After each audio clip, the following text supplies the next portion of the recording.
apresentar os participantes, né? Victor Caribé, Taiman Damamon e André Haro. Eu queria primeiro que vocês se apresentassem, né, pessoal, para a gente começar esse papo aqui, falar um pouco da experiência de cada um. Eu, particularmente, né, tenho uma experiência um pouco recente no mercado de criptomoedas. Eu passei pelo primeiro bull market em 2021, peguei o inverno agora de 2022 e agora 2023, 2024, essa retomada do mercado. Mas a minha história com criptomoedas é muito antiga. Eu conto uma história que lá muito passado, quando eu ainda nem era jornalista, meu pai começou a investir em Bitcoin e eu falava, esse negócio aí quando disparar para os 60 mil dólares vai ser mais fácil uma vaca ficar em cima de uma árvore, né? E bom, a gente estava comentando aqui antes da live que o Bitcoin bateu mais de 70 mil dólares recentemente. Essa história sempre volta à tona nas mesas de conversa, então eu sempre gosto de contar ela porque é o mundo dá voltas, né? O mundo é uma bola e gira mesmo, assim. Então eu queria, começando aqui já nesse bom humor, nesse alto astral, Tayaman, por favor, fala um pouco da sua história, como é que você entrou nesse mercado de criptomoedas? Olha, meu início no mercado cripto começou numa aula de macroeconomia 2, eu estava ali olhando o modelo SLM, e daí eu veio da professora falar, olhando o material, olhando durante a aula, eu pensei, putz, pela neutralidade da moeda, enfim, conceitos macroeconômicos, o Bitcoin realmente faz todo sentido, e foi aí que eu resolvi entrar no mercado cripto para estudar e para trabalhar profissionalmente desde então. Só que, como é que eu posso dizer? Essas histórias daí da vaca subindo na árvore, eu tive a minha também. Eu conhecia há pouco o cripto, tinha acabado de voltar dos Estados Unidos e estava ali olhando justamente pelo Ross Ulbricht, quando ele foi preso, o programador que fez o Silk Road. Foi preso justamente porque o Bitcoin ele é um livro contábil aberto, então você consegue ver todas as transações que foram feitas desde o início. E daí eu pensei, esse negócio não vale a pena, dá para achar um cara fácil, eu vou... Aí eu tinha dinheiro que eu ia comprar, e Bitcoin eu comprei a guitarra. Não aprendi a tocar até hoje. Mas o mundo dá voltas, e aí depois eu fui ter que aprender mais, que valia a pena mesmo sendo um livro contábil imutável e eterno. Basicamente Legal, isso. cara. Legal. Victor, como é que você entrou nesse universo que a gente vai adentrar ainda mais nesses próximos momentos de live aqui? Maravilha, Renan. Um prazer estar com vocês aqui novamente. Agradeço muito o convite aqui da CoinExt e pela parceria. A minha história com cripto, ela começa há 8 anos atrás, em 2016, era o segundo halving, caí de paraquedas ali. Na época eu trabalhava pela PwC, então fiz carreira na PwC, começando no Brasil, mas a maioria da minha carreira foi aqui nos Estados Unidos, nos últimos 12 anos. E eu estava no movimento lá dentro, cada vez mais focando em tecnologias exponenciais. Então, a PwC emitiu um relatório em 2016 sobre tecnologias emergentes que impactariam mais o mundo. E ali estava AI, ali estava blockchain. E por algum motivo, o blockchain foi a que mais brilhou meus olhos. Não sei se é porque eu tive experiência com auditoria, tive experiência com tecnologia, e fez muito sentido para mim, como o Taiman explicou, da gente ter uma moeda descentralizada, uma moeda neutra, global, e o mundo, eu acho que precisava dela mais do que nunca, né? A gente não precisa mais confiar em um país só e nem um banco central só para ter essa. E olhando para o lado, olhando para países como Venezuela, Argentina e diversos outros exemplos, a gente começa a ver que faz mais sentido, né? Mas naquela época ainda era uma loucura. Eu comecei a estudar, eu lembro até hoje, eu ouvindo o white paper do Bitcoin na academia em 2016, e meu cérebro realmente... Eu fiz a primeira compra no Coinbase naquele momento, e desde então eu não consegui parar mais de estudar o mercado, e minha curiosidade só tem aumentado, e hoje em dia é cada vez mais difícil de acompanhar, porque cada dia que passa surgem novos projetos. Inicialmente era uma moeda descentralizada, somente a principal narrativa, mas a cada ciclo que passa surgem novas narrativas, e hoje a gente vai discutir algumas delas, né? Então, quando eu entrei, as narrativas principais, o Ethereum estava surgindo, os ICOs, os booms dos ICOs, e a narrativa do último ciclo foi mais NFTs, games, metaverso, e a gente vai ter novas narrativas desse ciclo, que a gente vai falar sobre elas, mas é um mundo que a gente está só começando, apesar de parecer que faz muito tempo que o Bitcoin foi lançado, que o Bitcoin foi introduzido, nada ainda aconteceu, a gente está começando a ver os primeiros movimentos agora, então tem muito chão pela frente. Estou muito animado pelo halving essa semana. Então, feliz de estar aqui com vocês e compartilhar um pouco dessa história. Maravilha. André, a sua história com o Bitcoin, com as criptomoedas, como você chegou até aqui? Bora lá. A minha história começou em 2021, né? Vou deixar boa noite para todo mundo, agradecer aí o convite primeiro. E acho que, assim como a sua história, né, Renan? É um pouco mais recente, porém muito intensa. Em 2021, eu já investia há muitos anos no mercado tradicional e eu já olhava alguns amigos investindo no final do ano ali de 2020 e eu já queria começar, mas aquela coisa, vou deixar para depois, aquela coisa de pensando como se fosse o mercado tradicional, tudo muito lerdo, né? Não imaginava como que era. E em 2021 eu pedi as contas para empreender e eu já tinha, né, um dinheiro no mercado tradicional. E aí eu comecei, nesse tempo que eu estava saindo da empresa, bem no comecinho do ano, para realmente ficar livre, eu comecei a criar conta numa corretora, comecei a comprar uma altcoin, era um momento que a gente estava vendo uma alt season, eu nem sabia disso, eu vi meu dinheiro dobrar em algumas semanas, eu falei, peraí, isso nunca me aconteceu no mercado tradicional desse jeito, vou dar uma atenção. E aí eu saí para empreender, vi que meu plano de negócio naquele momento com riscos que a gente tinha naquele momento, né? Evitar falar as palavras ali que o nosso YouTube não gosta, mas que era um momento muito complicado para todo mundo. E aí eu decidi estudar, focar, gostei muito, entendi muita coisa. Desde então, eu falo que eu faço assim praticamente horas diárias focado em estudos, né? Interagir em comunidades e tudo mais desde 2021.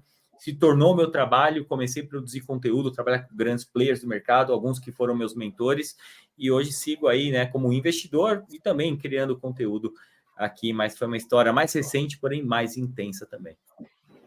Maravilha. Então, bom, você que está nos assistindo aí já percebeu que o time é de peso, é qualificado.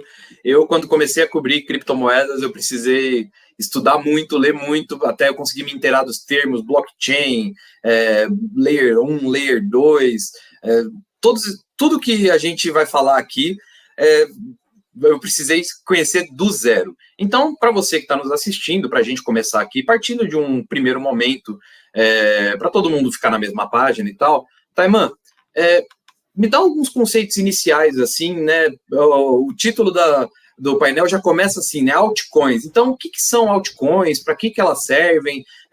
Todas as criptomoedas são iguais? Me dá um panorama geral do que é o mercado agora, assim, com esse termo altcoins. Bem, a priori, altcoins são todas as moedas que não são o Bitcoin. Tem gente já dizendo aí que o Ethereum não é altcoin, mas sim, o Ethereum é sim uma altcoin. Tudo que não é Bitcoin, por definição, é uma altcoin. E altcoins, hoje em dia, nós temos aí mais de 10 ou 15 mil altcoins. E como é que as altcoins vão nascendo? As primeiras altcoins que nasceram, elas começaram com uma cópia, literalmente uma cópia do Bitcoin. Então, eles olharam o código, porque o código é um código aberto, é open source. Então, o pessoal foi lá, copiou o código do Bitcoin. Eu não gosto que o bloco é um pouquinho mais... a emissão é um pouco mais lenta. O tamanho do bloco podia ser um pouco maior. Quero ter mais transação, quero ter... Então, cada um foi resolvendo bater o B dele, então copiou a rede do Bitcoin e fez um fork, que a gente chama de fork. Então, todo mundo que tinha Bitcoins, quando foi feito o fork, recebeu, por exemplo, o Bitcoin Cash. Então, a grosso modo, assim foram nascendo as altcoins, eles foram clonando as blockchains que já existiam. E com o passar do tempo, surgiu o Ethereum com o Vitalik Buterin, que ele já tinha até... Surgiu o Namecoin também, que era um projeto de você fazer uma NFT, um exemplo, estilo NFT de Bitcoin, que era Colored Coins. E aí você coloria um Bitcoin, e aí você tinha aquele Bitcoin, transformava ele em um Bitcoin único. Que aí já entra no campo de fungibilidade, que já é uma coisa só de diferenciar qual que é qual Bitcoin. E a partir disso, cada pessoa vai querendo fazer uma altcoin para um objetivo diferente. O Ethereum, que foi o pai das altcoins, aí, que é o grande pai das altcoins, foi o primeiro a ter um smart contract, que não foi bloqueado, porque o Bitcoin tinha smart contract, e perceberam que ia ter muita chance de ter ataque no Bitcoin. Então, eles bloquearam, por assim dizer, a chance de ter smart contract na Layer 1 do Bitcoin até então. E daí o Ethereum foi lá e realmente fez isso. E daí o resto tudo é história, né? A gente sabe que tem aí mais de dezenas de altcoins famosas, e aí eu posso pedir até para os nossos amigos aí completar se tiver alguma coisa para ensinar para o pessoal. Eu até falar porque tá na hora de a gente começar a rever esse termo altcoin, né? Porque senão quem chega no mercado cripto agora, o mundo de altcoins só faz aumentar, então fica difícil a gente entender, e se achar que é tudo a mesma coisa e colocar em uma categoria só, fica difícil, né? Então a gente está começando a ver que DeFi tokens é uma coisa completamente diferente de AI, e você começa a ver games, então a gente vai precisar categorizar e mudar esse termo. E claro, preservando, porque tudo que não é Bitcoin é algo diferente. Bitcoin é por si só ali o ouro digital, que a gente tem que diferenciar realmente, porque é o precursor de tudo isso. Mas agora a gente já pode começar a dar nome às outras áreas, aos outros setores dentro do mundo cripto, né? Então acho que é isso que a gente vai começar a fazer a partir de agora, e à medida que o mercado amadurece, porque por enquanto está tudo correlacionado mesmo, então de certa forma quando o Bitcoin mexe, tudo mexe, mas vai chegar um momento que daqui a alguns anos que a gente vai começar a ter essas altcoins se movendo por si só, porque elas vão fazer parte de uma indústria gigantesca que vão realmente se diferenciar umas das outras cada vez mais. Vai ficar mais claro, né? Porque hoje em dia é mais difícil. Tem gente que ainda acha que Bitcoin e Ethereum são a mesma coisa, e aí surge um Ripple e você realmente não consegue diferenciar. Então isso vai, com o tempo, com a educação, com mais conhecimento, as pessoas vão conseguir entender melhor o que significa cada um desses termos e setores, né? E nem a gente sabe, a gente está descobrindo também. Acho que muita coisa que existe hoje foi inventada há 2 anos atrás, 1 ano atrás, então a gente também está nesse processo de descoberta, claro, mas para a gente se questionar e começar a pensar o que é que a gente começa a chamar esses novos termos ali, porque antes era tudo internet, mas hoje todas as empresas têm internet, então vai ser a mesma coisa com cripto e vai ser a mesma coisa com AI. Então tudo hoje em dia é AI, mas a gente vai começar a diferenciar cada um desses projetos. Perfeito. André, quer contribuir com algum pensamento sobre o que é altcoin e como a gente pode lidar com esse termo a partir de agora?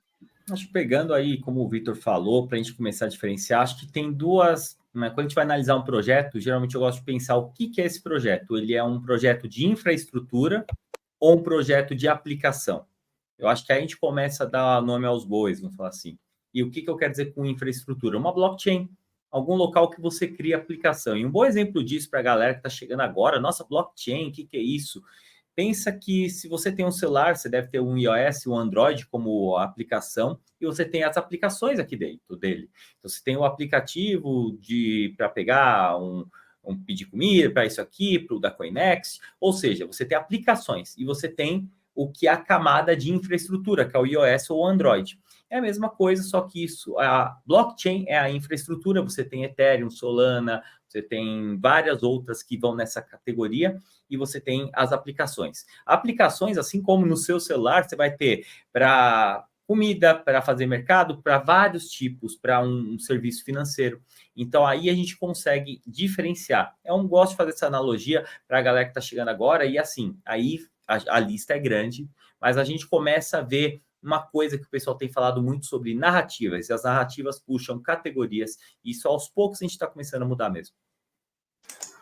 Legal. Aproveitando que você está falando de DeFi, André, a gente viu aí, né, criptomoedas, elas inauguraram esse universo de finanças também, né? Porque a gente está falando de criptomoedas, estamos falando de tecnologia, mas essencialmente a gente está falando de como lidar com o seu dinheiro de maneira descentralizada, sem precisar de um intermediário, um banco central, um emissor centralizado e tal.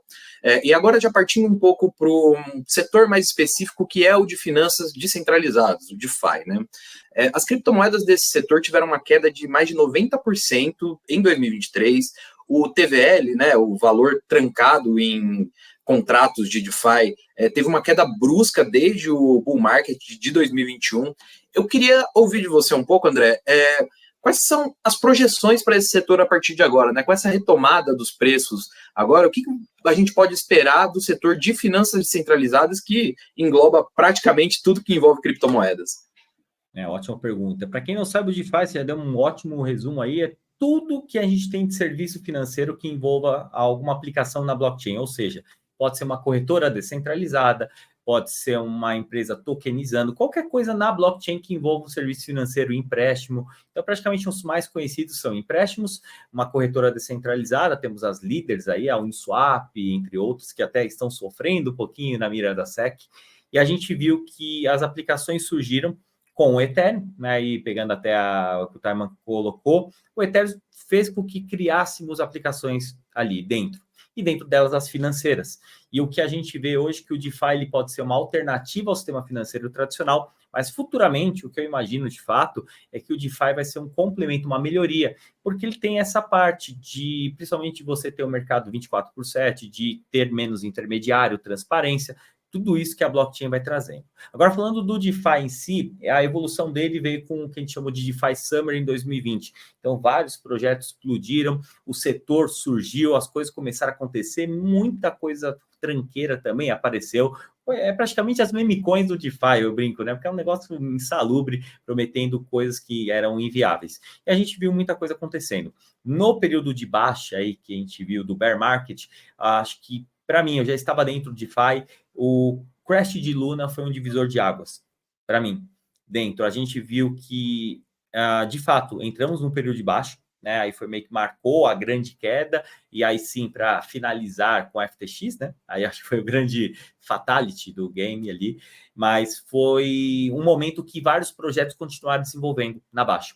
Então, quando a gente vê o que a gente chama de TVL, que é o valor travado dentro ali de dinheiro, as criptos se valorizaram 90%, 80%. Então, claro que muita gente tirou o que estava lá dentro e o que ficou estava valendo menos. E a gente vê uma retomada. Então, quando a gente pegava até níveis, estava olhando agora no DeFi Llama, a gente estava falando de 200 bilhões. E nesse momento a gente volta a ter metade disso. E mesmo no mercado aí que está retomando. O ponto é, as aplicações estão um pouco mais, cada vez mais se provando por segurança. Algumas delas tiveram problemas e tudo mais, porém, problemas que foram mitigados, né? Ou seja, melhorados. Então, eu vejo que segurança, experiência do usuário, ainda assim, não é simples usar DeFi, você precisa ter uma carteira, a carteira tem todos alguns pré-requisitos, não é todo mundo que vai ter essa facilidade, como é em uma corretora centralizada. Então, a gente está melhorando, a própria Uniswap está lançando novas versões, né, atualizações ao longo do ano, deve vir com a V4 mais forte, mais uma versão dela mais próximo de uma corretora mesmo. Ou seja, a gente vê que o DeFi teve seu momento de auge em 2020, teve o seu período de baixa e ele volta a ser o centro das atenções junto com outras subcategorias. Então, o DeFi deixou de ser uma categoria como uma coisa só e virou um grupo de subcategorias, entre elas Liquid Staking, Lido vem liderando essa categoria, temos a parte de protocolo de empréstimo, aí as corretoras, então começamos a quebrar em vários nichos agora. Legal, e quebrar em vários nichos é essa tecnologia se expandindo para todo esse universo tanto das criptomoedas quanto das finanças e dando sustentação a si mesmo, né? Mas ainda é um período de muita, assim, de testar e ver o que realmente vai ficar. Eu acho que com a vinda, sim, do institucional, essa é a minha visão, até o Vitor, acho que comentou alguma coisa, pode falar melhor aí, institucionais entrando, a gente vai ter um novo público vindo para o DeFi. E alguns protocolos, algumas redes novas vão ter esse serviço. Então, grandes bancos, a própria Aave tem uma chain, uma camada específica para institucionais. Então, assim, é uma questão de tempo com tokenização, BlackRock vindo aí com a tokenização, investindo. Então, isso deve ser alguma coisa que talvez a gente não vai ver de fato o mais forte, mas isso deve movimentar trilhões de dólares dentro da blockchain nos próximos anos. Pode ser que até 2030, como alguns estudos dizem. Só para complementar também, eu acredito que a gente vai ver uma volta do DeFi muito forte agora, principalmente com a redução de taxas nas Layer 2, na segunda camada, que eu lembro que no DeFi Summer ali, para você fazer uma transação no Uniswap usando Ethereum, você gastava muito dinheiro ali, era um negócio que não era a melhor forma, não só pela experiência, como o André mencionou, mas também pelo custo que era. Então, para você fazer isso, tinha que ser um DJ ali, tinha que ser retail, que estava pela primeira vez ali, então institucional não tinha usando DeFi, né? Então, hoje a gente já vê isso mudando, principalmente BlackRock criou o fundo dele, já tokenizou o fundo, e isso já abre portas. Eles fizeram parceria recentemente com o Ondo Finance, que já usa o Base. Então, a gente está começando a ver a instituição entrando também no mundo do DeFi e perdendo um pouco do medo também, vendo como funciona e começando a testar, né? Porque pela primeira vez a gente consegue entrar primeiro do que essas grandes instituições, e isso é uma vantagem muito grande. Foi uma das coisas que me chamou a atenção também, que agora a gente está tendo a possibilidade de participar desse crescimento, desses novos protocolos, até primeiro do que os grandes players. Então, isso realmente dá a gente consegue level the playing field aqui, todo mundo tem a mesma oportunidade. Foi uma das coisas que brilhou meu olho também quando eu conheci esse mundo, porque a gente fala do Brasil, qualquer pessoa em qualquer estado do Brasil, qualquer região pode participar disso. É só você dedicar seu tempo ali, estudar, começar a mexer em DeFi, começar a fazer um lending, borrowing ali, e não ter uma limitação para você ser um investidor acreditado. Então, tem muita coisa ali que você consegue fazer utilizando esses novos protocolos que não era possível antes, né? E até investir em empresas fora do Brasil, então tem uma quebra aí de barreiras geográficas muito importante que a gente vai começar a ver cada vez mais agora, né? Porque o mundo digital não existe barreira geográfica. A gente viu com a internet. A informação hoje, ela flui independente de onde você está. Isso está acontecendo agora com valor também. A gente vai conseguir a gente já está conseguindo transferir valor em qualquer lugar do mundo, para qualquer lugar do mundo, sem precisar confiar na pessoa que está na ponta, mas confiando na tecnologia, no blockchain, que traz a transparência, né? Apesar desses protocolos, o TVL ter baixado bastante, a gente vê a resiliência deles, a gente vê a transparência que eles têm. Eles continuam ali porque eles são descentralizados.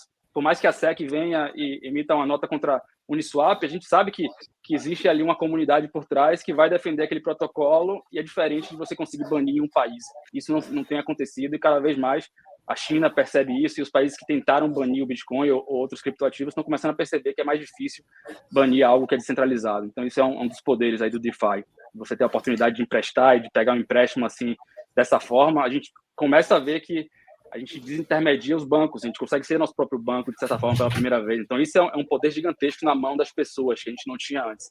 Então, é uma das coisas que mais me animam em DeFi também, e ver a volta do DeFi agora.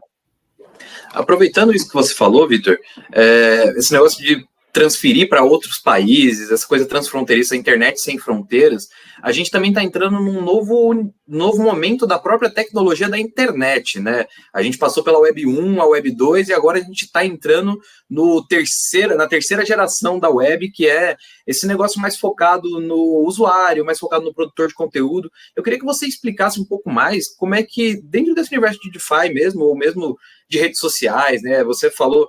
eu lembro de um projeto que era o espelho do S&P ou do Nasdaq na blockchain, então você podia investir em ações dentro dessa rede, que ele replicava o modelo do S&P ou da Bolsa dos Estados Unidos em blockchain, então você conseguia investir numa empresa na rede, enfim.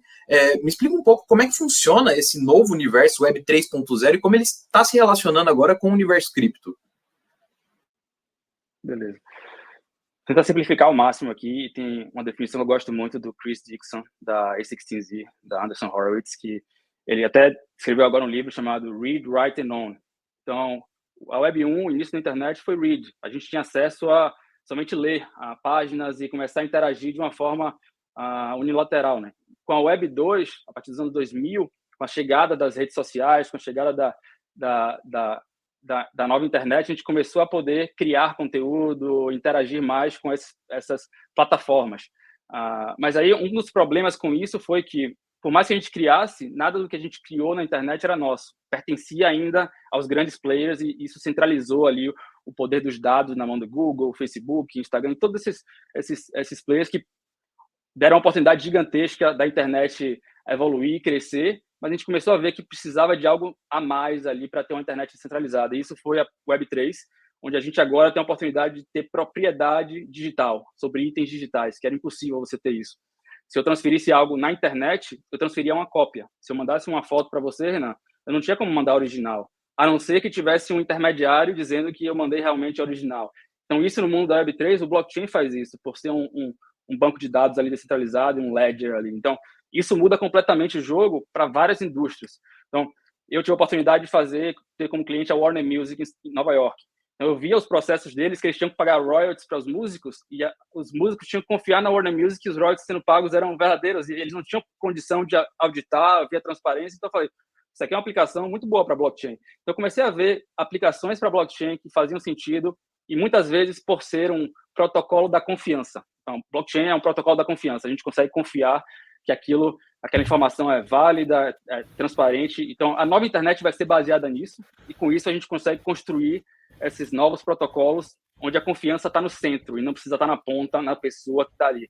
Claro que tem casos aí da FTX, da Luna, que a pessoa ali tiver um caso de fraude, isso é normal, isso acontece em qualquer indústria, e em cripto, de certa forma, acontece até mais, porque a gente tem uma liberdade muito grande para criar. Então, ainda precisa ser construídas essas bases ali sólidas para que a gente consiga traquear também, auditar. Então, mas é mais fácil auditar blockchain do que o mundo tradicional, né? Então, a nova internet é descentralizada, Isso se aplica para games, por exemplo. Antigamente, os games, a gente não poderia ser dono de nada dos games. A gente jogava ali não sei quantas horas, mas tudo que a gente fazia, produzia ali, era do estúdio do game. Agora, em jogos centralizados, todos os NFTs que fazem parte do game, todos os tokens que são utilizados, eles podem ser utilizados a favor da própria plataforma. Então, você consegue beneficiar e alinhar incentivos com toda a comunidade. Então, todo mundo que participa daquilo, gera valor para aquilo, ele recebe uma participação do crescimento desse protocolo. Então, isso muda completamente o jogo para todas as indústrias. Então, você começa a desenvolver até produtos. Antes, se desenvolve comunidade para depois desenvolver produto. No mundo da Web 2, você desenvolvia produto para depois trazer usuários, atrair usuários e extrair o valor do usuário. Então, a gente muda um pouquinho a mentalidade e como vai ser a partir de agora, onde eu não sou mais só usuário do Facebook. Eu sou investidor, eu sou usuário, eu sou participante, eu voto nas mudanças que tem que ser, então eu tenho uma governança ali por trás. Então, tudo isso é uma nova internet que não era possível na Web 2. Então, isso é bem profundo, assim, se você for analisar, e muitas indústrias ainda vão começar a utilizar ela, desde games, DeFi, os próprios metaversos que estão chegando, a gente vai ter AI precisando mais do que nunca de blockchain, porque a gente tem um aumento de produtividade, só que os dados centralizados, e a gente não pode ter esse poder todo na mão de um OpenAI somente. E é por isso que a gente está começando a ver protocolos de AI descentralizado, como Render, como Fat AI, SingularityNet, desenvolvendo algo que a gente saiba o que é que o AI está fazendo, a gente saiba o que é que está por trás daquele protocolo e a gente não fique com a caixa preta ali para depois descobrir quando der um problema lá na frente. Então, é um pouco dessas coisas ali que a comunidade cripto está preocupada. E inicialmente era uma comunidade mais focada em finanças e em descentralização do dinheiro, mas que agora também está começando a reinventar a internet, brigando agora diretamente com os big players. Então, esse caminho assim se abre e se fecha de novo e eles se encontram agora, né? Então vai ser muito bom acompanhar aí esse crescimento desses novos players, principalmente em AI, porque eu acho que Crypto AI vai ser um dos maiores narrativas desse ciclo. Voltando na pergunta, concordando contigo e complementando, o início da Web3 veio com Bitcoin, tá? Primeiramente, o blockchain é um ledger de confiança, é um imutável, então você consegue sempre ver no mesmo livro razão tudo que foi passado ali. E a Web3 é justamente a evolução disso, desse ledger de confiança, dessa rede de confiança, implementada na internet para vários use cases, e daí surgem as altcoins, e aí surge DeFi. Mas para precisar de DeFi, nós começamos com Bitcoin, que é a commodity digital. Por que a gente considera commodity digital e a primeira commodity digital? Porque para você minerar um Bitcoin, para você entrar nessa comunidade, para você dar suporte e poder computacional para o Bitcoin, então você deixa o seu computador minerando o Bitcoin, você provém poder computacional, você garante a confiança na rede, e aí você ganha satoshis ou Bitcoin. No caso, você ganha Bitcoins, você minera um Bitcoin, então você vai ganhar Bitcoin, então você tem uma commodity digital Web3, porque você teve energia prova de trabalho para você adquirir aquele Bitcoin. Então, a partir disso daí, com esse conceito, você consegue ter uma propriedade digital. Tá? Então, quando o pessoal fala que Ethereum pode ser commodity digital, não pode, porque eles fizeram um pre-mine. O que é? Eles criaram o Ethereum e a fundação do Ethereum teve vários Ethereums já dentro da carteira deles. Então, se você não prover o poder computacional para ter os Ethereums, você não pode considerar isso uma commodity digital. E agora entrando justamente a abstração de conta, que é o ponto em que a Web3 vai se tornar utilizável e de fácil acesso para todo mundo, concordando também com o André e com o Victor, é justamente o momento que você for entrar na Uniswap, você fizer um trade na Uniswap e você nem vai estar percebendo que você está usando um serviço descentralizado, tá? Então, o momento da Web3 que você vai ser dono dos seus ativos, você vai ser dono da sua conta no YouTube, você vai ser dono da sua conta do Twitter, você nem vai perceber que você está usando o Web3. Mas a Web3 está ali provendo a garantia de que o que é seu é seu. Então, só para lembrar que quando o Twitter virou X, o dono da conta que se chamava X, ele perdeu a conta dele, recebeu um e-mail, você pode escolher tais nomes, e a sua conta X agora é nossa. Muito obrigado. Então, com Web3 não existe isso. Você é dono da sua conta, você é dono da sua commodity digital, você é dono, você faz parte, você é dono do projeto, e daí que as regulações vão entrando justamente para cobrar dos emissores, se possível, né, porque é um ambiente descentralizado, para tentar, como é que eu posso dizer, dar garantias para quem investe. Porque muitas vezes você investe, você nem sabe como é que funciona, qual que é o tokenomics, qual que é o fluxograma. Então, é basicamente isso que eu tinha para dizer quanto a juntar o Web3 com o Bitcoin, com altcoins, com que você ser dono, e com você, muito em breve, talvez daqui 2 anos, você conseguir utilizar a blockchain, usar o Web3 sem saber que está usando a Web3. Que é o nosso objetivo aqui, no fim das contas, é esse. Maravilha. Então, Thelma, aproveitando que você já está comentando aí, né? O nome do painel é Alt-Season, né? De criptomoedas alternativas em potencial. No que você se baseia agora para afirmar que a gente vai ter uma Alt-Season? Tem toda uma expectativa com preços de Bitcoin, do Ethereum, de várias criptomoedas, o mercado voltou a ser muito aquecido, mas que motivos você dá para quem está nos assistindo aí para poder falar, não, a gente vai ter uma Alt-Season? Bem, ter uma Alt-Season é inevitável. Por que é inevitável? Porque se você está inventando um novo projeto, um novo produto, uma solução factível que funcione para várias vertentes do mercado, não tem como não ter gente interessada em investir naquilo. Tá? Vamos lembrar quando a André falou de empresas privadas, de empresas grandes, institucionais, como a BlackRock, como a JP Morgan. A JP Morgan tem a JPM Coin, ela movimenta entre 1 e 2 bilhões de dólares por dia, tá? Tá acontecendo agora, estão movimentando ali 2 bilhões de dólares por dia, mas é uma blockchain permissionada e é só do grupo do JP Morgan para clientes qualificados, ou seja, só quem está dentro do banco, quem está usando, às vezes nem percebe que está usando blockchain, mas entra lá no site, usa a GPM Coin da Onyx Blockchain e manda o capital dele ao redor do globo por vários nodes da própria JP Morgan. Então, agora, o André também falou da BlackRock. Eles estão entrando com o token deles da Build, com L trocado, que significa construir, que é investimento em real world assets, que são ativos tokenizados, ativos do mundo real tokenizados. Atualmente, nós temos mais de 1,5 bilhão, se não me engano, de títulos, de bonds de dívida de governo tokenizados.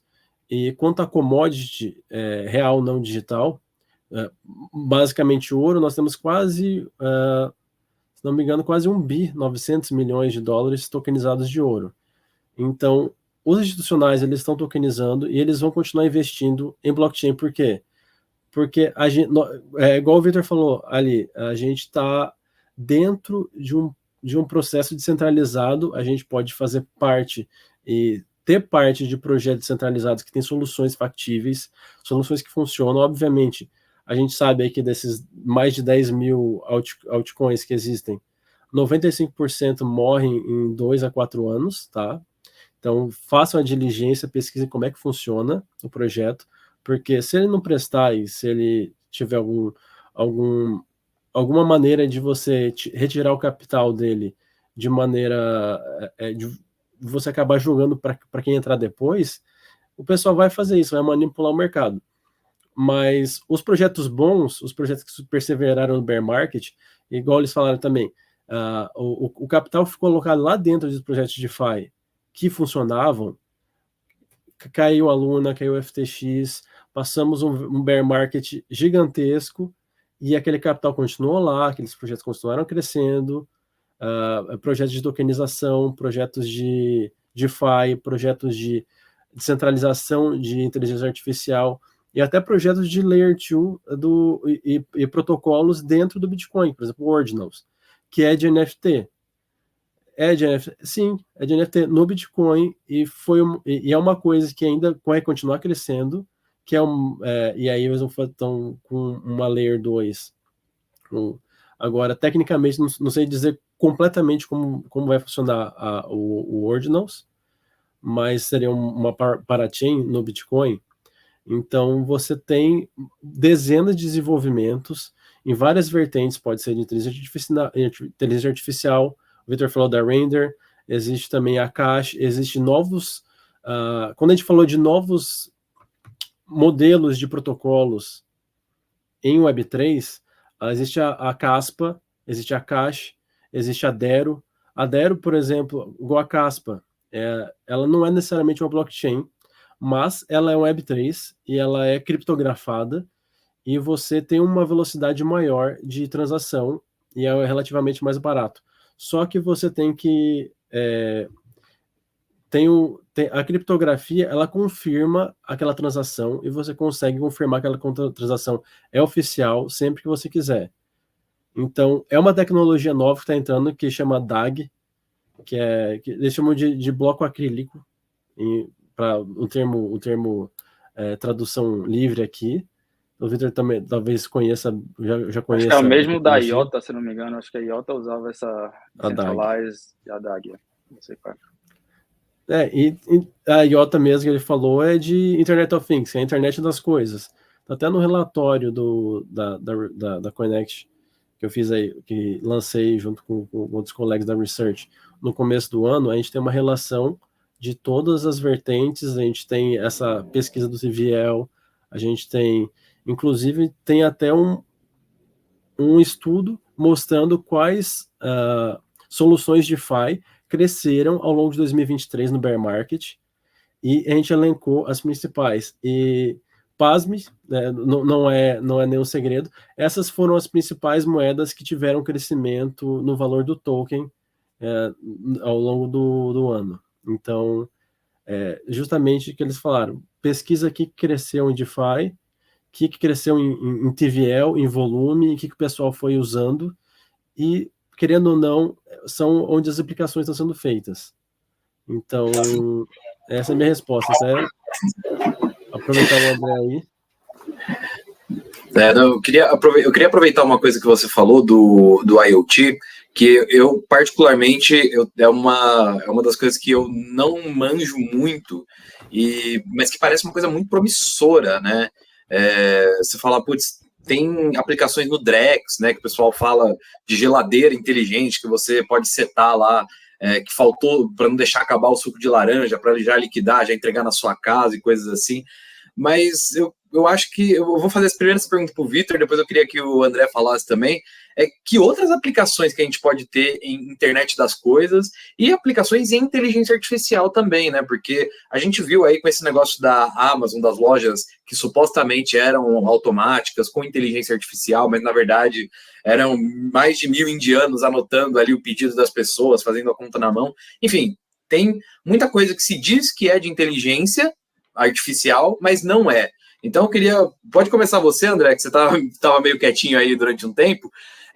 Me fala um pouco sobre IoT e inteligência artificial e como é que a gente está vendo essas aplicações agora.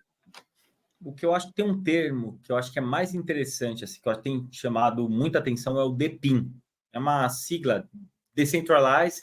Praticamente, pessoal, seria descentralizar aplicações físicas. Vamos dar o exemplo, que é o caso da Render, que o Victor comentou.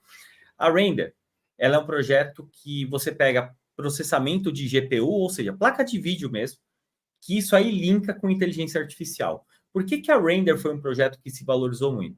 Ela pega, vamos dizer que você tem um computador aqui do seu lado, você vai dormir e você deixa ele ligado, processando. E aí, pessoas no mundo que precisam renderizar o ativo de vídeo, isso é mais para vídeos, tá? Quando você vai subir um vídeo aqui no YouTube, ele fica renderizando para qualidade. Então, ele precisa de processamento gráfico. Assim como, para processar a IA como um todo, você precisa desse processamento.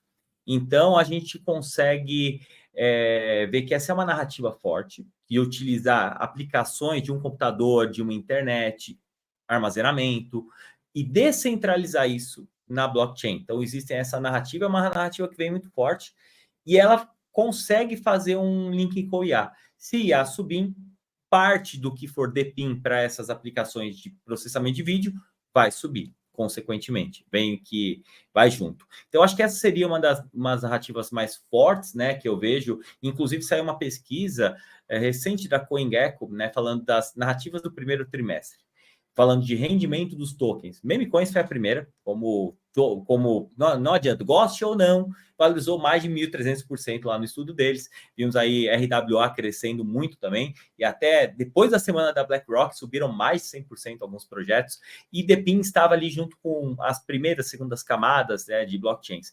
E eu vejo que é uma das narrativas mais fortes, pegando esse ponto, e aí acho que até para o Vitor aí poder linkar com o IA, com o Web3, eu acho que ele está mais por dentro.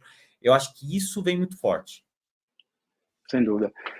DePIN e AI estão interligados completamente, né? Então, se a gente vê as maiores empresas de AI, eles precisam de um poder computacional gigantesco e armazenagem, então é um custo muito alto.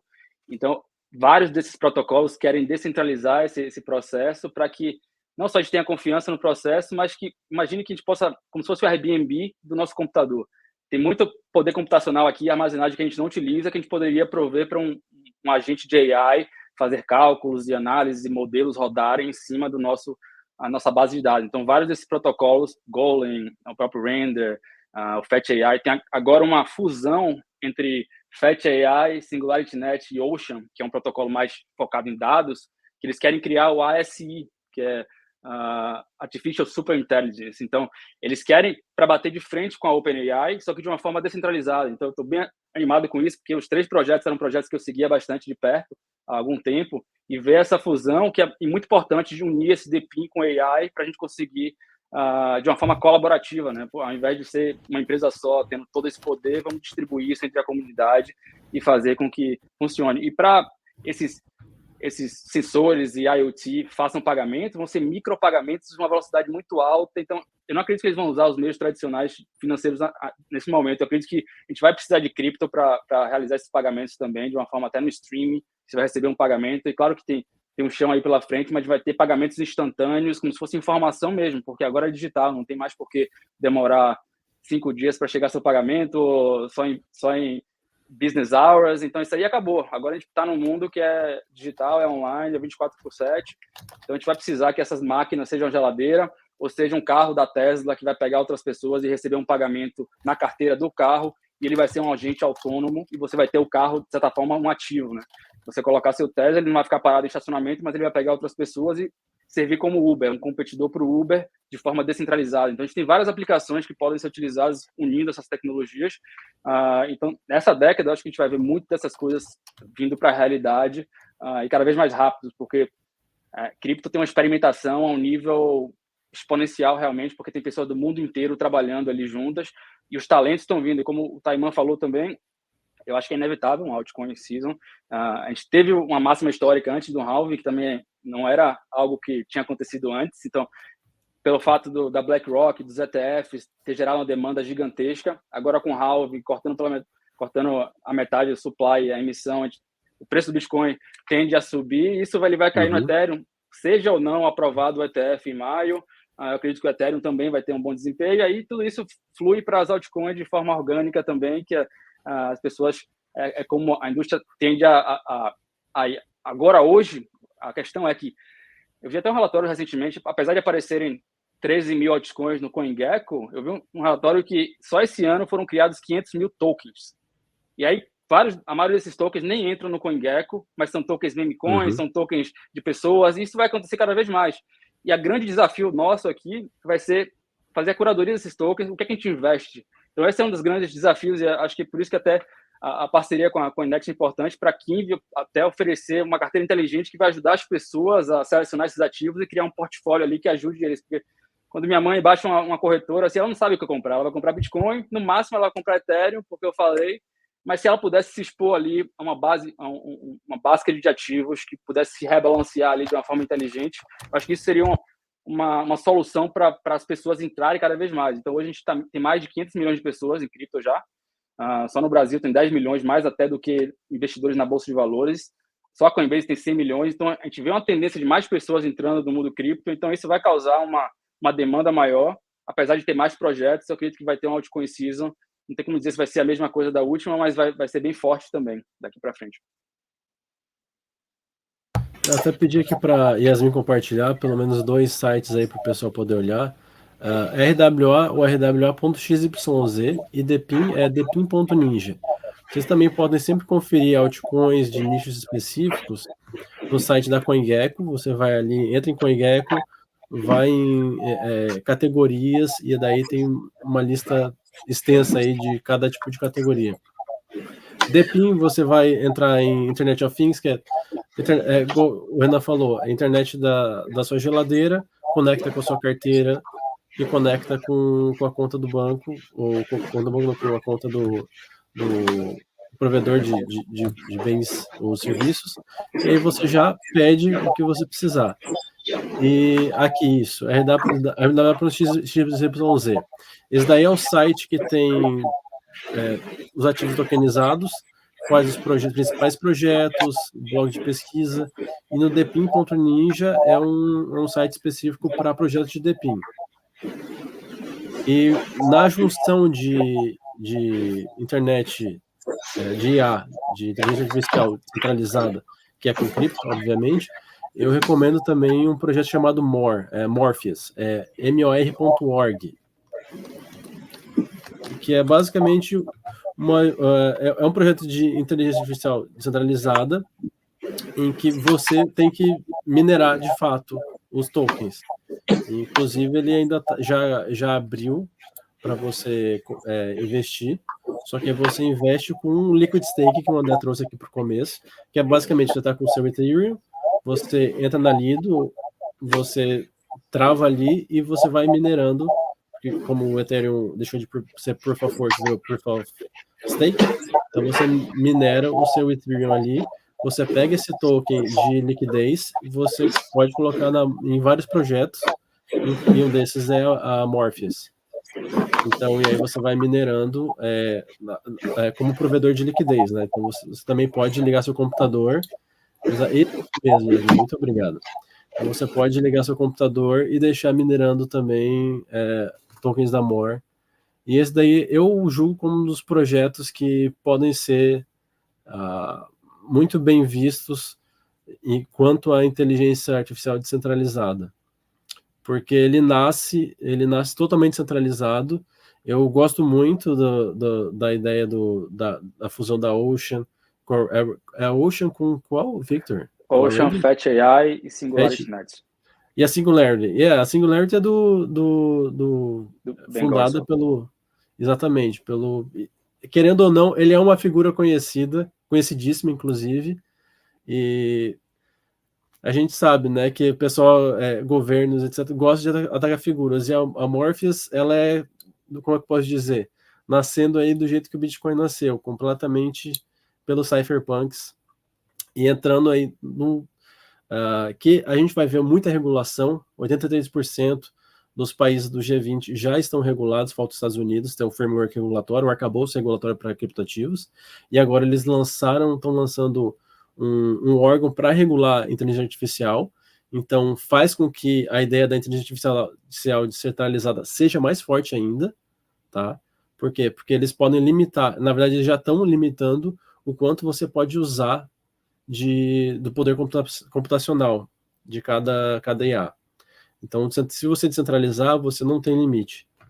O limite vai ser basicamente da rede. Então, é o que eu tenho para adicionar aí quanto inteligência artificial centralizada e não permissionada para você poder usar e aproveitar o projeto.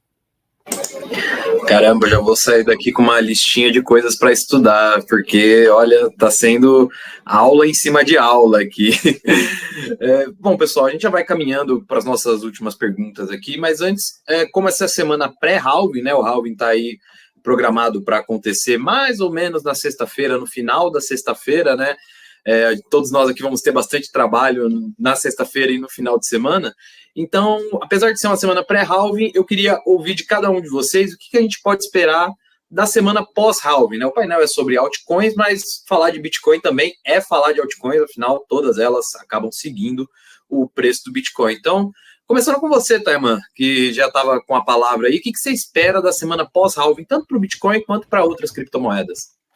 Bem, para o Bitcoin eu espero uma inflação cortada pela metade, desculpa a piadinha, mas a beleza da matemática do código, o que a gente está comemorando basicamente com o halving, a maior parte das moedas foram mineradas, então cada vez menos o halving tem impacto, tá? O que eu posso dizer é que já teve um halving muito maior, que pouca gente prestou atenção e está no relatório lançado ali no comecinho de janeiro, final de dezembro, que é basicamente o quanto de bitcoins tem disponível no mercado para você comprar.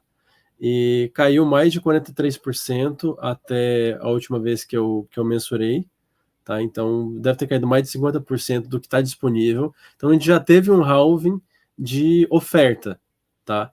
E esse halving de oferta líquida é muito mais impactante do que o halving que é o halving que é a inflação sendo cortada pela metade. Então, o que a gente comemora agora é justamente a imutabilidade do código. A gente comemora agora que a gente está utilizando uma blockchain que não é permissionada, que ela vai continuar perseverando, independente do que venha acontecer. Então, o que eu espero é isso. A gente tem que continuar comemorando. O que acontece com os mineradores é que eles vão vendendo bitcoins justamente para poder arrumar o maquinário, ter um maquinário que faça as mineradoras que possam manter o lucro, mesmo com a recompensa cortada pela metade. Então, o que a gente vai ver é o hash rate caindo, tá? A gente vai ver o hash rate caindo, vai cair, vai estabilizar. O relatório da semana passada que eu lancei, eu falei do hash ribbon, que é basicamente duas médias do hash rate de 30 a 60 dias, que elas vão se separando, aí a média mais rápida vai caindo até se juntar, e daí quando o Bitcoin tem um momento de preço, começa a subir de novo no preço, o hash rate começa a subir junto, é um indicador bem conhecido aí de que a pressão dos mineradores vai acabar, ou vai diminuir consideravelmente, a pressão de venda deles, e a gente vai continuar a nossa trajetória do famigerado bull market. Então é o que eu tenho para adicionar agora. Muito bom. André, quais são as suas projeções para o pós-halving? Acho que pegando a mesma linha que o Taiman falou, é tão óbvio quanto saber a data do aniversário do ano que vem. Então, assim, não acho que é impactante, pessoal. Assim, é o que ele falou, acho que falou muito bem. Resumiu qual é a importância do código do Bitcoin e tudo mais. Mas o halving em si, eu não vejo que ele vai trazer o mais compra, mais demanda. Eu vejo que hoje o que fez, inclusive, o preço movimentar, né, nos últimos meses, por uma demanda de ETFs, né, de entrada de dinheiro no mercado cripto, e nos últimos dias que a gente vê, e últimas semanas, com a macroeconomia e, infelizmente, com a parte geopolítica, eu acho que é isso que vai ditar o ritmo das próximas semanas e meses ainda. Eu não acho que o mercado ele está pronto para a gente ver algumas coisas. Pode ser um período muito chato pela frente, historicamente, tá? E nada quer dizer que a história vai se repetir, mas a gente via quedas no momento pós-halving. E nesse momento, se houver essa queda, eu não imagino que seja pelo halving, vai ser por uma indecisão de taxa de juros, talvez por alguma outra tensão geopolítica, mas eu não vejo que o halving vai ter esse impacto nesse momento, até pela quantidade de bitcoins que nós já temos. E então, não se prenda ao halving, comemore esse evento, acho que é muito bacana isso que está acontecendo, a gente está fazendo parte, vivenciando, como se estivesse vivenciando uma Copa do Mundo, né? Para quem gosta do futebol, é o impacto que tem isso dentro da comunidade. Mas é isso, eu não curto prazo, pessoal, muita calma, a gente vê aí grande volatilidade são momentos de oportunidade, e aí, como falou, alt-season é uma coisa que vai chegar. Fiquem de olho, para quem gosta de gráfico, quem não gostar, começa a olhar a dominância do Bitcoin e a do USDT, do Tether. E compara com os momentos que nós tivemos os bull markets anteriores. Vocês vão ver que a gente vai, se ocorrer alguns movimentos de queda do Bitcoin, ou seja, ele deixa de ser o protagonista e a gente deixa de ter a galera ficando com dólar, a gente pode ver de fato uma alt-season acontecendo quando o mercado de fato vier, que eu acho que vai vir muito para, que a gente comentou antes no bastidores, quando que vai cortar os juros. Eu acho que está mais nessa linha. Maravilha. Victor, o que você espera do mercado pós-halving? Bom, para adicionar, eu concordo com tudo que foi falado pelo André e pelo Taiman. A partir de sábado, a gente vai ter uma emissão aí de 3,125 bitcoins, e isso representa, hoje a gente tem 900 bitcoins por dia sendo emitidos, e uma demanda, como o Taiman falou, de mais de 10 mil. Tiveram dias que bateram 10 mil pelo ETF. Então, isso é algo que já está, que causou esse crescimento do preço, né? Então, se a gente diminuir ainda mais pela metade, 450 bitcoins por dia, e eu acredito que essa demanda pelos ETFs só vai aumentar, porque até então a gente não tem financial advisors colocando seus clientes para investir em Bitcoin. A gente tem muitos fundos ainda americanos que acabaram de aprovar o ETF nos fundos. Então, isso só vai aumentar a demanda, e com o supply pela metade eu não vejo outro caminho que não seja o preço subir. Como o André falou, tem questões aí macro, seja de taxa de juros ou a própria questões geopolíticas que podem impactar negativamente, ou a própria primeira semana pode ter um sell the news. No último ciclo teve o Covid, que caiu 50%. Então, mas eu acredito que até o verão daqui, até julho, agosto, a gente vai ver aí um mercado favorável e talvez um início das altcoins de verdade, né? Porque até então foi um pré, acho que algumas estão começando a se movimentar, mais meme coins, mais AI, DePIN, RWA, mas a gente vai começar a ver uma altcoin de verdade mais para o terceiro ou quarto trimestre. Só uma coisa que eu lembrei, que pode começar agora, depois, movimentações e desenvolvimentos de novas camadas dentro da rede do Bitcoin. Isso futuramente pode até ter DeFi dentro da rede do Bitcoin. Vamos ter, de fato? Hoje, tudo que fala que é DeFi dentro do Bitcoin não é muito DeFi, é meio CeFi, ou seja, centralizado, por causa do contrato inteligente. Mas fiquem de olho, isso sim é uma narrativa, vão vir meme coins, vão vir tudo, isso daí, Rune Stones, várias coisas estão surgindo agora. Então, assim, é uma incógnita, mas vai vir muita coisa. Algumas boas, algumas tranqueiras, a gente só vai saber daqui a um tempo. Mas fica de olho nisso. Só para completar, de out-season, tá no relatório da Coinext, ali no blog, na aba do blog, é só olhar qual que foi o relatório da semana. Inclusive, lancei hoje o relatório, e tá ali com a análise da dominância, tá? A dominância, se vocês acompanham o relatório de janeiro, o anual, ela está aqui em 55,68%, e ela saiu de uma lateralização de 161 dias, tá? Ou seja, nós estamos desde outubro do ano passado andando de lado entre 50 e 54% da dominância, e a gente finalmente rompeu essa banda com esse medo aí do mercado, até fazendo um paralelo. O DXY, que é o índice do dólar, a força do dólar no mundo, o pessoal acha que é só no Brasil que o dólar está caro. Não, está mais caro no mundo inteiro. Tem um índice para isso que chama DXY, DXY, no TradingView. Então, quando esse indicador ele foi subindo justamente por causa da força que está tendo nos Estados Unidos, da economia dos Estados Unidos, está se mostrando resiliente, apesar de tudo que nós esperamos que caia, que entre numa recessão tal qual a Inglaterra, a Inglaterra e a Alemanha, que já estão em recessão, não está acontecendo nos Estados Unidos, talvez por causa do fluxo imigratório ilegal que impactou na economia do país. Então, eles não estão abaixando os juros porque está tendo crescimento econômico, mesmo com a inflação que está se segurando. Então, a gente está esperando aí que tenha corte de juros, mas com a inflação que está segurando, com o emprego que está se mantendo na baixa e com o PIB que está crescendo, não faz sentido economicamente você cortar a taxa de juros. Então, isso acaba fazendo com que o mercado de risco, ou seja, o mercado de ativos financeiros, de mercado variável, e cripto também é mercado variável, como a gente bem sabe, acaba sendo menos atrativo para grandes investidores, de uma maneira geral. Então, a gente vê o índice do dólar subindo, a gente vê a dominância, e aí no mercado cripto tem o DXY no dólar, e no mercado cripto tem a BTC.D, que é a dominância do Bitcoin. Então, a dominância do Bitcoin saiu desse patamar depois de 161 dias. Isso quer dizer que nós estamos num momento de consolidação, ou nem que seja um fim do momento de consolidação, e em 57,2% é o topo atual da maior resistência do Bitcoin, da dominância. Então, rejeitando esse topo mais uma próxima vez, ou perdendo 54% na dominância, a gente vê uma out-season. Para mim, a out-season forte, ela vai vir quando a gente testar lá em 59% da dominância, talvez até 61%.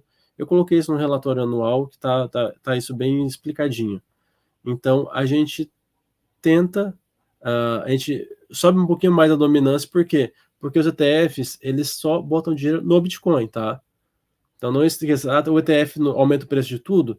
Não, ele aumenta a capitalização do Bitcoin. E aí quem tem Bitcoin que está em um lucro absurdo, vende Bitcoin e entra em altcoins.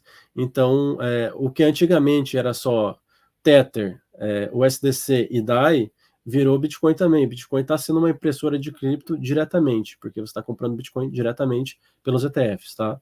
Então, essa dinâmica das altcoins que vai acontecendo, pode rolar altcoins agora?